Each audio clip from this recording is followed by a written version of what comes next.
자, 제가 그룹이 이승관 마케팅 연구소의 이승관입니다. 오늘 제가 지금 처음으로 정상적인 걸로 해서 이제 그 PPT를 이제 발표를 하게 됐습니다. 그래서 제가 하는 여태까지 해왔던 일들과 SNS가 어떻게 연관됐으면 좋을까 하는 생각도 좀 해봤고, 이거 지금 제가 이 부분에 대해서 심도 있게 공부를 알아듣고 한 지가 지금 며칠 되지도 않아가지고 이걸 어떻게 할 건가, 제가 해왔던 사업 아이템과 어떻게 연계를 시킬 건가에 대한 부분들을 실질적으로 좀 고생을 그렇게 많이 연구를 해보지는 못했고, 느끼는 그대로만 지금 있는 그대로만 해서 간단하게 지금 자료를 한번 만들어 봤습니다. 예, 제 프로필은 저는 이승관이고요. 그 페이스북에 필명은 처음에는 헌명으로 돼 있었기 때문에 아마 헌명으로 아시는 분들이 굉장히 많으실 겁니다. 그 헌명은 뭐 제가 그 호라고 해서 우리나라의 유명한 한글 학자분한테 지금 하사를 받은 거고요. 그 다음에 이제 블로그 주소하고 페이스북 주소하고 지금 다 기자가 돼 있고 트위터하고, 제 전화번호는 뭐 다 아시다시피 010-3629-5170이고요. 제가 해왔던 게 대학교 졸업을 하고 그 다음에 이제 현대자동차에 88년도 2월 달에 입사를 합니다. 근데 입사하는 데가 현대자동차 관악영업소라 해가지고 봉천 사거리에 있었습니다. 남부식장 그때 있었는데 거기에 입사를 해서 98년 IMF 때 7월 달에 해서 10년 하고 몇 개월에서 11년을 하고 간뒀습니다. 그리고 나서 현대자동차를 영업을 하면서 아무래도 이제 영업은 차질이 안 맞을 것 같다 해서 한 2년 정도 있다가 제가 광명시에 아는 분을 통해서 에스콰이어 계열사인 그 해피워커라는 대리점을 하나 좀 냈었어요. 이제 영업사원 생활하면서. 그러다가 이제 한 1년 정도 하다가 수지가 맞질 않아가지고 여기서도 돈을 많이 까먹었습니다. 그 다음에 이제 현대자동차를 관두고 2000년에서 2001년 이제 드림 컨설팅 주식회사를 설립을 했었는데, 이건 무엇을 하는 회사였었냐면, 그때 지금 우리나라가 운동의 스포츠 토토라고 나왔던 거 아마 지금 느끼실 건데, 맨 처음에 시작된 게 타이거 풀스라는 그런 자회사로부터 시작을 해가지고 타이거 풀스 주식을 사들이고 거기에 대한 것을 이제 자금을 확보하기 위해서 그 주식을 움직이고 있는 큰 손들하고 좀 움직여가지고 작업을 한번 했던 건 있습니다. 스포츠 토토 쪽에 일을 하다가 너무 커지니까 정치권이 개입이 돼가지고 제가 손을 띄고 말았어요.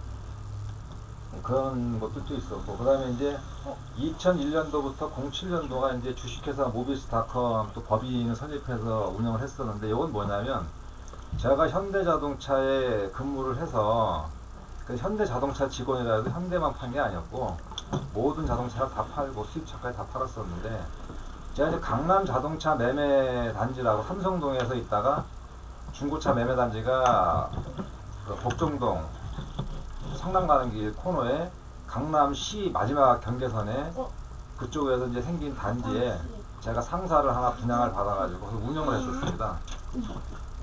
그 부분에서 좀 돈을 굉장히 좀 많이 깨먹었죠. 사업을 실패를 했었으면, 이렇게 성공을 했었으면 이런 상황에서 나와가지고 이렇게 공부하는 여건이 여건이 안 됐었을 것 같아요.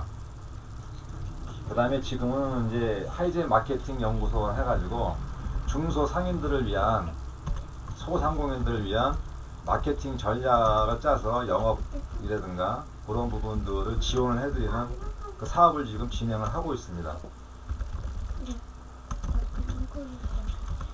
영업이라는 것은 제가 지금 자동차 영업으로 시작을 해가지고 사업도 다 영업인 걸로 봤을 때 88년도서부터 일을 시작을 했으면 제가 지금 한 20년을 넘게 사람을 대한 영업인으로서 그 생활을 해왔었는데, 제가 이렇게 사람들이 평가라든 그런 부분들은 평가는 좀 말이 좀 안 되지만 볼 때 어떤 분들이 다 특징적인 게 있습니다. 내 주위에 사람이 많은 사람들이 있고 내 주위가 고독한 사람들이 있어요. 그러면 내 주위에 사람이 많은 사람들은 무슨 이유로 사람이 많은 것인가? 그 부분은 나를 오픈을 하는 부분들도 있고 굉장히 활기차게 움직이는 부분들도 있고 여러 가지 즐길 줄도 알고 그런 부분들이 어우러져 있는 부분이 있는데 그 외에 지금 주위에 사람이 있고 고독을 즐기는 사람들은 영업인으로서는 조금 좀 부적절한 부분들은 없지 않아 있습니다만 저는 요 부분을 갖다가 이제 달리 또 표현할 수 있는 것은 무엇가 있냐면 제가 영업소 생활할 때 그 법대를 나온 친구들이 영업소에 한 20-30명 있었습니다만 3명이나 있었어요. 그 법대생들은 공부만 하는 친구들이라고 하는 부분이 있습니다만 절대 아닙니다. 그 법대생 중에서도 활기차게 움직이는 사람들이 있고 진짜 법 가지고 꼬장꼬장 자기 이것만 찾는 사람들이 있고 극명하게 대비가 됩니다. 그런 부분들은 좀 그 영업인으로서에 대한 마인드가 조금 부족한 사람도 있고 기본적으로 갖고 있는 사람들도 있고 차별이 참 많다. 그다음에 이제 영업의 분류를 크게 지금 봤던 것은 뭐냐면 이제 저도 처음에 이제 그 영업소 들어가서 그 세일을 배우기 시작을 하는데 루트 세일이라는 게 있고 이제 프리 세일이라는 게 있는데 루트 세일은 뭐냐면 말 그대로 줄기가 있는 세일입니다. 하다못해 목적이 있는 거죠. 의약품이 있는 의약품 쪽에 병원 타켓을 가는 거고 그 다음에 이제 뭐 식자재면 이제 음식점을 주로 찾아가면 되는 거고 뭐 의류면 의류 쪽에 뭐 이런 식으로 해서 찾아가는 게 단순하게 한쪽 목표를 가지고 많은 같은 업종을 하는 분을 쫓아다니면서 하는 게 영업이 이제 그 루트 세일이고 그 다음에 이제 프리 세일이라는 것은 타켓이 정해지지가 않았습니다. 이 자동차 세일이라든가 보험 세일 자체 이런 부분들이 타켓이 없는 프리 세일이에요. 이게 그러다 보니까 어떻게 설정을 잡고 어떻게 일을 해야 될 건지에 대한 것이 막막한 것들이 너무나 많습니다. 그런 부분들에서 그래서 그런 이제 일단 크게 이렇게 차이가 있다는 것을 좀 말씀을 좀 드리고 다음에 영업 활동을 이제 구체적으로 시작을 하는데 저는 여기서 지금 SNS를 공부를 하다 보니까 여기 뭐 강진영 선생님도 그렇고 굉장히 좀 배워가고 있는 부분들에서 구글을 이용해서 일정표를 만들어 놓게 되면 거기에 대한 것을 활용도가 영업을 하는 인들한테는 굉장히 좀 효과적이지 않겠나 이런 생각이 드는 게 제가 지금 이제 영업 활동 전에 이제 준비 사항과 영업 활동 현장에 대해서 벌어지는 상황과 그 다음에 이제 사무실에서 어떻게 해야 되는지를 그런 이제 세 가지를 일단 분류를 해서 좀 크게 분류만 해가지고 좀 말씀을 좀 드리겠습니다.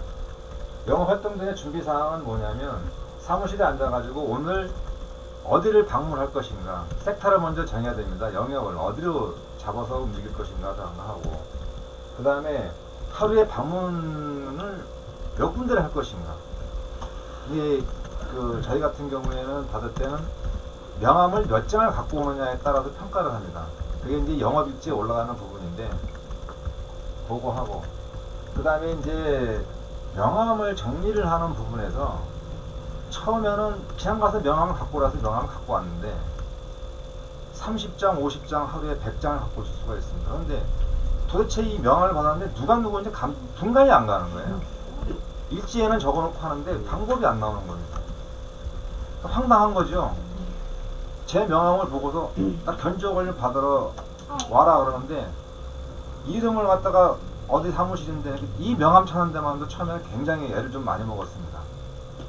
그런 것은 저는 이제 그걸 갖다가 하다 보니까 바로바로 느꼈던 부분이 뭐냐면 사무실에 들어가서 사람들을 인식하는 부분에 대해서 말 나눴던 대화 내용을 명함 뒤에 빈 공간에다 적었어요.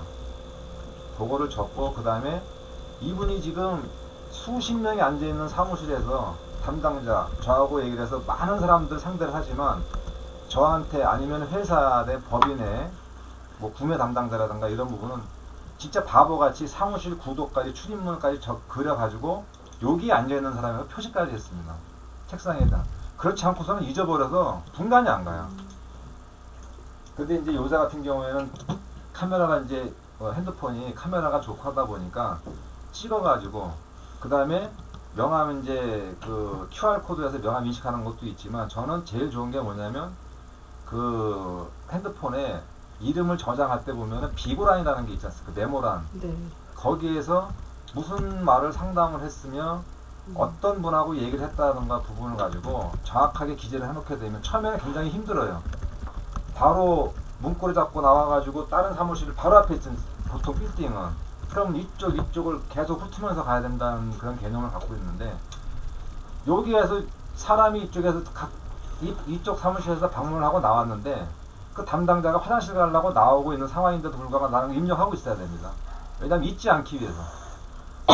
그리고 나서 이쪽이 정리가 돼야지 이쪽으로 넘어가야 되는 게 정상이거든요.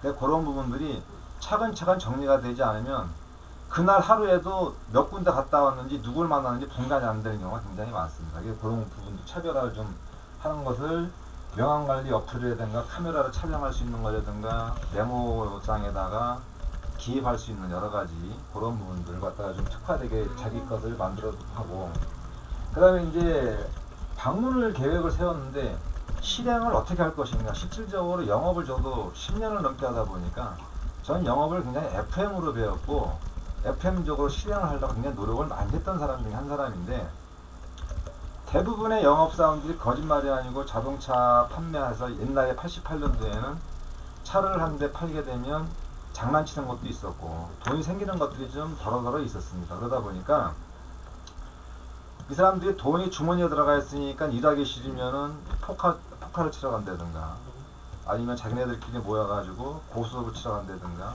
사우나로 간다든가 이런 부분들이 허다분하게 많습니다.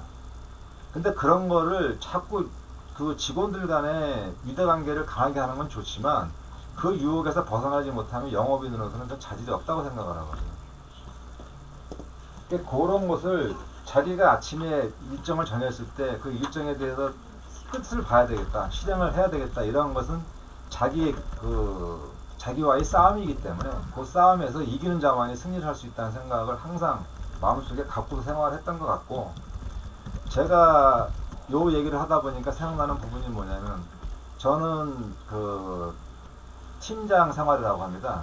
팀장이라는 것은 하나의 팀원을 이끌고 이제 보통 영업소에 많게는 한 7팀, 뭐 8팀 정도 있지만 보통 한 3팀에서 5팀 정도가 있는 조그만 영업소도 있고 해서 그 팀장이 한 명이 이제 한 팀이 배당받는 직원들이 보통 한 6명에서 10명 정도고 사이가 되는데, 그 직원들이 내가 팀장이 됐음에도 불구하고 말 그대로 저희는 이제 신규 방문이라고 해서 계속적인 개척이라고 그러죠.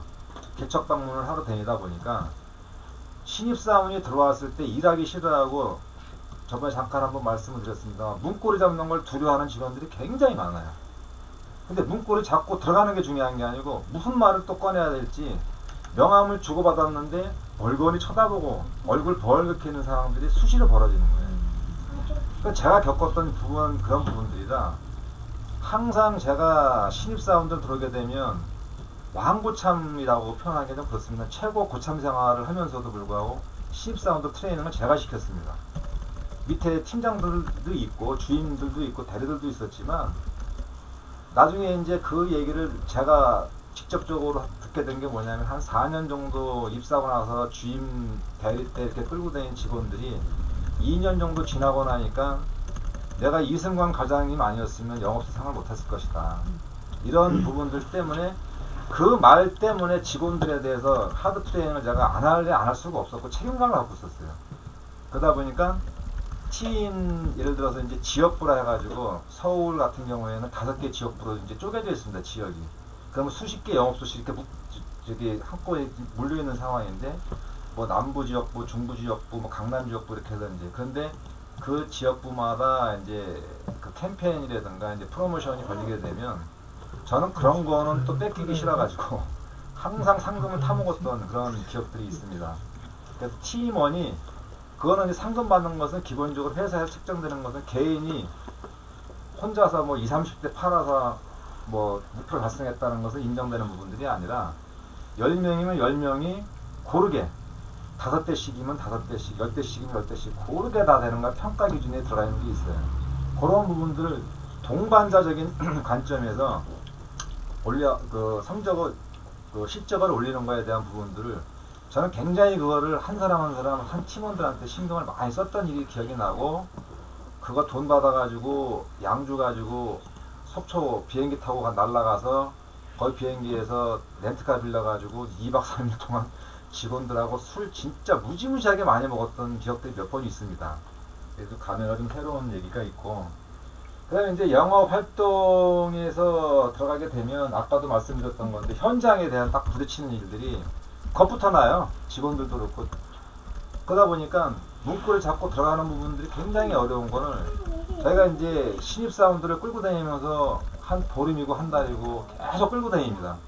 왜? 아무것도 시키지도 않아요. 옆에서 그냥 쫓아다니다. 그럼 이제 얘기하는 부분들, 명함 주고받고 인사 나누고, 그 다음에 어떻게 지내십니까? 아주 간단한 멘트인데 불구하고 이게 입이 안 떨어지는 거예요. 습관화가 안 되다 보니까. 사람 만나가지고 얘기하는 부분들, 굉장히 어려워하는 부분들을 이제 신입사원들을 데리고 다니면서 그 말문을 열어주는, 행동하는 건가? 말문을 열어주는 일들을 좀 많이 했었죠. 그거를 하면서 아까 같이 이제 말씀드린 명함의 자리 배치, 대화 내용 이런 것들을 꼼꼼하게 다 따져보고 일지에다 적고, 그러면 2번이 기재가 되게 되면 아무리 그래도 2번 정도 기재를 손으로 쓰게 되면 기억 속에, 머리에, 뇌 속에 남게 되어 있습니다. 조금이라도. 그러다 보면 여기 또 차후에 나오겠습니다만은 그것 조금 이따 말씀드리고, 그 다음에 계약이 성사가 된 상황이에요. 오늘 이제 돌아다니다가 진짜 운 좋게 뭐 1년에 한 몇 번 안 걸릴 일이지만, 내가 진짜 차가 필요해서 당신 잘 왔다, 그 자리에서 계약하는 경우가 있어요. 근데 너무 기쁜 나머지, 아니면 모든 직원들이 계약을 하게 되면 바로 계약서를 들고 영업소로 달려가요. 저는 처음에 몇 번은 그런 적이 있었습니다만 직원들한테 교육을 시켰던 게, 그날 계약을 받았을 때는 너는 지금 기분이 어땠었느냐 하고 물어봅니다. 자기가 최고의 기분을 갖고 있죠. 모르는 사람한테 계약을 처음 받았다는 것은. 그 다음에 아는 사람한테서도 마찬가지거든요. 계약을 성사시키는 그 시점은 내가 최고의 기분을 상승된 분위기를 얻는 상황인데, 이 상황을 놓치지 말고 주의를 다시 후투라 그랬어요. 계약서는 나중에 갖고 와도 되니까 전화상으로 보고만 해라. 옛날에는 이제 핸드폰 나오기 전에는 삐삐 차고 다니면서 공중전화에서 전화했었습니다. 그러면 업무가가 있어요. 업무가에서 이름, 주소, 차종, 색상, 옵션, 할부 얼마, 이거 딱 말만 해주게 되면 다 알아서 체크하는데, 자랑하고 싶은 마음이 갖고 들어온다고요. 결제를 받으러. 그런 부분들은 절제를 시키는 거예요. 그 기분이 상당히 업되는 상태에서 주의를 다시 한번 내 상황을, 그 좋은 기분을 가지고 하게 되면 업무에 대한 상승 효과가 다른 날보다는 제가 평가할 때 최소한 20% 정도 이상은 업무 효과가 더 큽니다. 그런 부분들 주의시켰고, 저도 그렇게 해왔었고. 그 다음에 이제 계약이 성사가 되면은, 지금 같은 경우에는 이제 SNS로 연결되는 거 뭐냐면 창피한 게 없느냐, 실질적으로 계약자의 얼굴을 찍는 것도 감사합니다 하면서 찍어주는 것도 아무것도 아닌데, 그걸 못하는 직원들도 지금도 많을 거예요. 오늘 계약했으니까 좀 감사드리는 마음에서 저하고 같이 한번 인증샷을 한번 찍는다든가, 아니면 사진을 찍어가지고 이분에 대한 것을 컴퓨터에 저장을 시켜놓게 되면 계약자는 영원히 잊어지지가 않아요.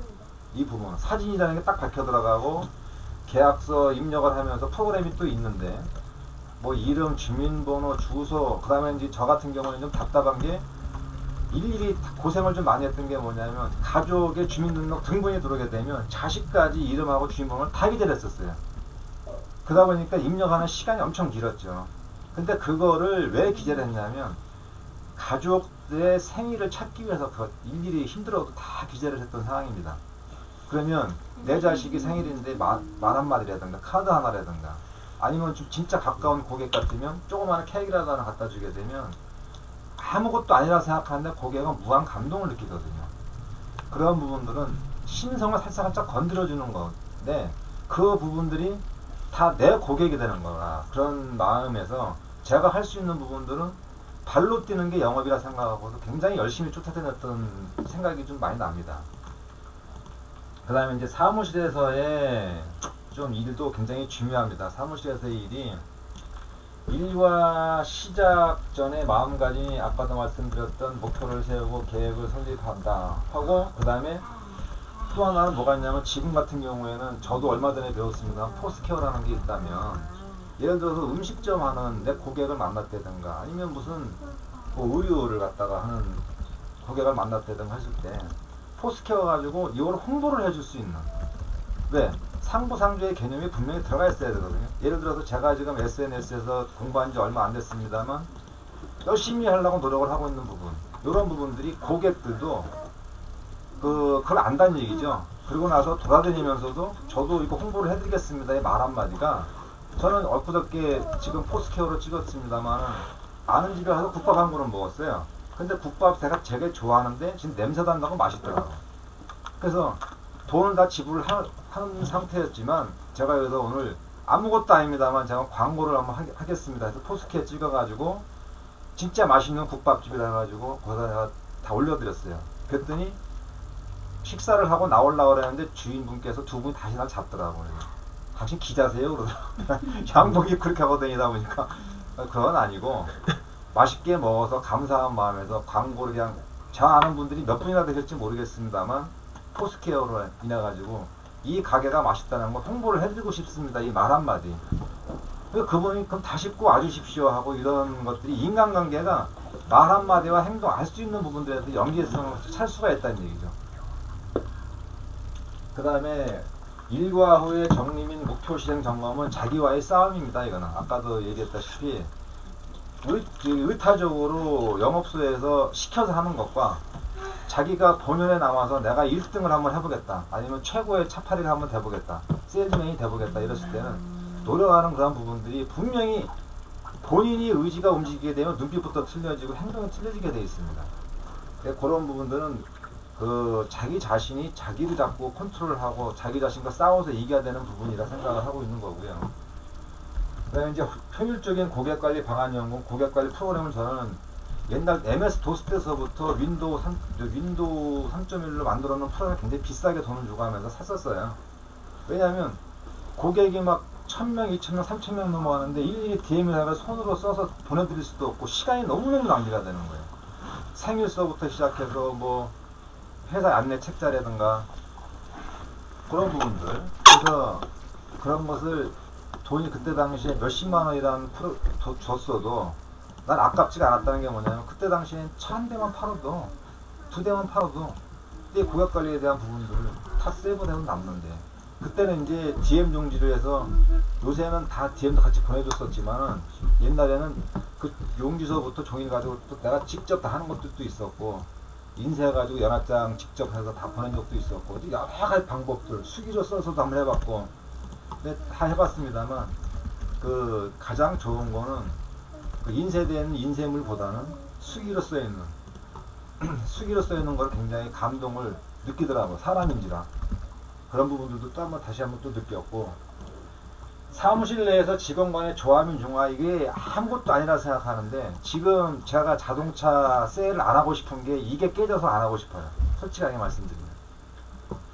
지금 잘 파는 직원들은 서비스를 해달라고 그러면은 서비스를 잘 안 해주는 특징이 있어요. 카세일 잘하는 사람들이. 왜? 수당이 딱 정해져 있거든요. 10만원, 10만원, 20만원, 20만원. 그게 정해져 있는데, 고객이 요구하는 건 30만원짜리 요구를 합니다. 그러면은 내가 영업을 해서 차를 팔 이유가 아무것도 없거든요. 그렇지 않겠습니까? 이윤을 남기기 위한 건데. 그러다 보니까, 근데 그걸 해주는 직원들이 있어요. 그걸 해주는 직원들이 실적에 쪼들려가지고 영업소에서 실적으로 인해서 이게 일을 잘못하고 있다고 완전 안 좋은 소리를 들을까, 그런 부분들 때문에 이제 어쩔 수 없이 울며 겨자 먹기로 하는 그런 직원들이 너무나 많아졌다는 얘기예요. 그러다 보니까 고객들이 차 요거 사면은 고객들 입장에서는 차 견적을 한 군데다 받아보는 게 아닙니다. 여기저기 받아봐서 인간성 괜찮고 하지만, 그나마라도 돈 가지고 좌지우지하는 사람들은 돈 가지고 결정을 내려요. 그런 부분들 많아요. 그럼 차 하나만 합니다. 이런 부분들이 너무 악순환이 돼가지고 지금 영업사원에 돈 남는 게 없을 거예요. 그것 때문에 제가 자동차 영업을 하기가 싫은 거예요. 실질적으로. 근데 이제 중고차 같은 경우에는, 저도 중고차 사업을 해봤습니다만, 중고차는 너무 또 장난치는 사람들이 많아가지고 비인간적인, 비인격적인 일들이 너무 많이 벌어지고 있었고,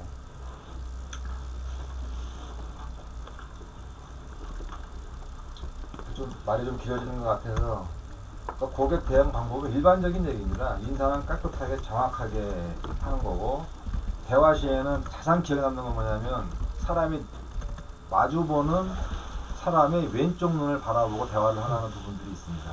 그것도 인상 쓰면 쳐다보면 안 되겠죠. 부드럽고 사랑스러운 느낌으로 대화에 대해서.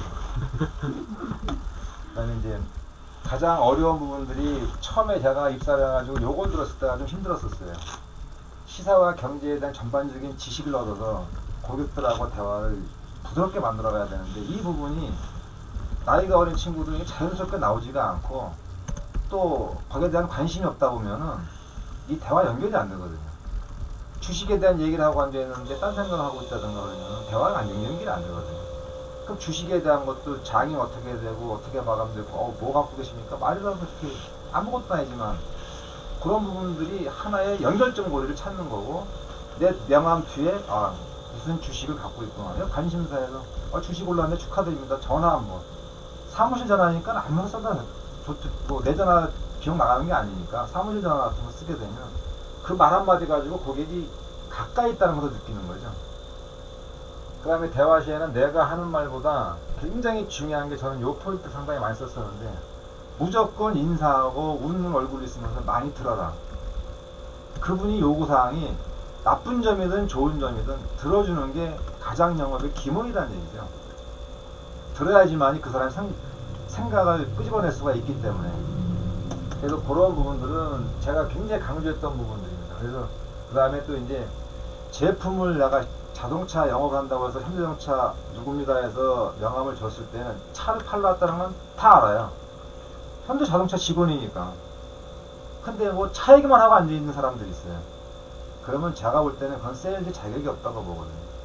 명함을 줬으면 자동차 세일하러 온 거나 일반적인 거에 대한, 사회 전반적인 거에 대한 얘기로 물꼬를 틀어가지고 인간 대 인간의 관계를 갖다 형성시키는 게 가장 자연스러운 영업 스킬인데, 그거를 안 하고 이번에 자동차 나왔는데 진짜 좋습니다. 그럼 어떻게 좋은데, 공부를 안 했으면 어떻게 좋은지를 모르는 거예요. RPM이 6000 RPM 돼가지고 딴 때보다는 토크가 높아가지고 힘이 더 좋아집니다. 등고성 올라갈 때 전륜 후륜에 대한 차이점, 그 다음에 ABS 달렸을 때 빗길과 눈길에서의 차이점, 이런 부분들, 그런 부분들 간단하게 설명을 하고 인간적인 관계 쪽으로 많이 형성이 되야 되지 않느냐. 그 다음에 아까 대화 시에 들어준다는 거하고 두 번째가 가장 제가 또 중요시하는 게 뭐냐면, 차를 팔았는데 AS가 딱 생겼어요. 나 지금 계약을 하러 가는데 그러면 어떻게 해야 되겠습니까? 저는 100번 1000번 얘기했던 게 뭐냐, 계약은 전화상으로 받아도 되고 도장만 받으면 되니까 바로 지금 직방 바로 가서 차 AS 쪽으로 가라. 그리고 할 수 있으면 공장장들을 대부분 다 하나씩 한 두 군데씩 다 알아보라고 했었어요. 그래서 저는 공장장을 큰 지정정비 공장 큰 데를 한 3군데 정도를 잘 알아놨었어요. 공장장님하고 술도 같이도 먹어보고, 갈 때마다 담배 한 보루 음료도 갖다 주고, 거기 여직원서부터 시작해가지고 거기 이제 일하는 거기 이제 기사분들이죠. 정비사분들, 그분들하고도 굉장히 가까워요. 지정정비공장 하는 센터 또 직원은 따로 있거든요. 그 직원들한테 항상 가서 하게 되면 다른 차 급한 것보다도 내 차가 먼저 들어가요. 그러면 AS라 저 사람은 자동차를 판매한 것만 중요한 게 아니라 이렇게 오니까 내가 모르고 왔을 때는 2시간 걸어서 기다려야 되는 상황을, 공장장님 좀 급한 상황이니까 좀 빨리 좀 부탁합니다. 바로 들어가요. 이건 뭐 미리 예약해놨습니다 하고 공장장도 얘기를 해주는 그런 상황이에요. 그러니까 처음서부터 끝까지가 아는 분들에 대해서 내 업무적으로 고객만이 영업이 하는 게 아니라 내 아는 모든 부분들 다 영업을 해서 내 사람을 만들어야 되는 가장 주된 관점 아니냐, 그 말씀을 좀 드리고 싶고. 그 다음에 이제 이게 참 재밌는 상황이 뭐냐면, 제가 현대자동차에서 영업을 할 때는 남자가 차를 구입을 해요. 견적서 받고 계약서 쓰고 돈 내고. 그 다음에 이제 부인분한테 뭘 하냐면 색상을 집사람한테 물어보고 결정하라고 하겠다, 그랬었거든요. 근데 요새는 바뀌었습니다. 여자분들이 차를 결정을 하고, 할부도 여자분들이 어떻게 몇 개월 할부 얼마 할부 그 부분을 결정을 여자분들이 하시고, 색상도 여자분들이 결정을 하십니다. 남자분들은 그냥 타고 다니시는 거예요. 그렇게 바뀌었습니다. 이 부분은 제가 차후에 또 말씀을 드리고 싶은데, 제가 영업을 하면서도 또 사업가들도 많이 만났고 저도 사업을 운영을 해봤었고 하는데, 영업을 하는 사람들 영업 사원으로 볼 것이냐 아니면 진짜 우리 식구로 볼 것이냐의 마인드 차이가 그 회사의 승패가 갈린다고 본다고 생각하시면 될 것 같아요. 현대자동차가, 제가 현대 출신이라 자꾸 현대 말씀을 드립니다만, 현대자동차가 물줄기가 큰 게 두 개가 있습니다. 하나는 황태자군, 정규형 일가들이 쭉 칸에 내려와요. 그 다음 한쪽에는 영업 라인이 있어요. 이 두 기둥이 현대를 지탱을 하고 있습니다. 그래서 이쪽에서 있는 사람들이 어디까지 올라가냐면 거의 부사장, 영업 라인 쪽에서. 대신에 오너는 주지를 않더라고요. 왜? 오너는 밑에서 황태자 군들을, 제가 입사할 때 정의선이라는 사람이 같은 대리였었는데 걔는 1년마다 진급을 해요. 우리는 2년, 3년, 4년 차로 이렇게 진급을 하는데, 그런 부분들 때문에 나중에 보니까 어느 순간에는 뭐 이사, 상무, 전무가 되어 있는 상황이고 나는 대리였었고, 그런 부분들에서 그 다음에 그 정의선이라는 사람이 현대자동차 사장이 돼서 나중에 또 이제 현대산업개발 쪽으로 나가서 뭐 또 회장이 되기도 하고, 그래서 황태자원을 육성을 하고, 근데 가장 줄기는, 영업의 줄기는 또 무시하지도 않고 굉장히 키워가고 있으면서도 오너의 자리는 주지는 않는다. 이게 기업이라고, 그게 이제 그룹이라는 거에 대한 특성을 너무나도 많이 느끼고 나왔던 사람입니다. 저기 운영 체계에서 직장생활 하면서. 이건 좀 너무 길어가지고 저는 요 부분은 다 나중에 설명을 드리고, 좀 주저주저 말이 좀 많았는데, 제가 꿈꾸고 있는 건 뭐냐면 SNS에서 이게 지금 영업이라고 생각을 해서 세일이라고 해서 마케팅이라고 해서 그런 건 하나의 형식적인 방법론을 하는데, 엊그저께 텔레비에서 저는 서프라이즈라는 거를 일요일날 가끔가다 잘 보는데, PR이라는 걸 봤을 때 너무나도 많은 느낌을 받았어요. 그 PR을 하는 사람이 보이지 않는 손이 고객 구매에 의한 사람들의 마음을 움직이고 있었다는 그러한 동기부여를 영업사원들이 그러한 부분들과 사업적인 측면에서 제가 그런 부분들을 연계를 시키고, 그 다음에 영업하고 사업하시는 분들이 그 마음가짐이, 저는 영업해서 힘들어도 봤고 성공도 해봤고 사업적인 거에서 한참 잘 나가다가도 실패도 맛봤고, 이런 부분들에서 어떤 포인트에서 마음가짐을 다시 잡아야 되고 초심으로 돌아가야 되는 게 포인트를 잡는 그런 관점의 포인트가 있었어요. 근데 그걸 내가 놓치고 자만심 쪽으로 빠져나가는 경우도 있었고, 그래서 그런 거를 조심스럽게 생각을 해서 그거를 제가 한번 좀 심도 있게 SNS와 연결을 시켜서 진짜 사업하실 분들, 아니면 사업적인 거에서, 아니면 영업적인 마케팅 쪽에서 일을 하시는 분들에 대해서 도움을 드릴 수 있었으면, 거기에 대한 것도 가장 큰 지금 목표로 생각을 하고 있습니다. 너무 길어서 죄송합니다. 이상입니다. 질문 있으면 질문 없으면 마치도록 하겠습니다. 수고하셨습니다.